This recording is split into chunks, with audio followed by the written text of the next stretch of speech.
काठमाडौँको जाम सधैँका लागि अन्त्य गर्न मेट्रो रेल सञ्चालन गर्न बालेन सरकारले सुरु गर्यो गृह कार्य अध्ययनका लागि करोडौं बजेट छुट्याउँदै। दर्शकबिन प्रधानमन्त्री बालेन शाह नेतृत्वको सरकारले काठमाडौँ उपत्यकाको दीर्घकालीन ट्राफिक समस्या समाधान गर्न मेट्रो रेल सञ्चालनको गृह कार्य औपचारिक रूपमा अघि बढाएको छ।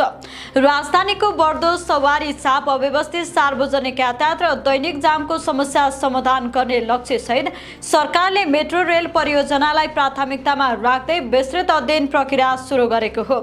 राष्ट्रिय योजना आयोगको सिफारिसमा अर्थ मन्त्रालयले बहुवर्षीय आयोजना अन्तर्गत मेट्रो रेल सञ्चालनका लागि विस्तृत अध्ययन तथा सम्भाव्यता अध्ययन गर्न बजेटको स्रोत सुनिश्चित गरेको छ।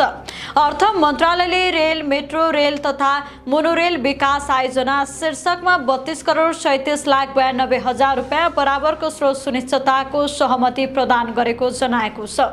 सरकारको निर्णयसँगै काठमाडौँमा मेट्रो रेल सञ्चालनको बहुप्रतीक्षित योजना व्यावहारिक चरणतर्फ अघि बढेको छ। स्रोत सुनिश्चितता प्राप्त भएसँगै चालु आर्थिक वर्षभित्रै, विशेष गरी आगामी असार महिनाभित्र सम्भाव्यता अध्ययनका लागि अन्तर्राष्ट्रिय स्तरको टेन्डर आह्वान गरिने तयारी गरिएको छ।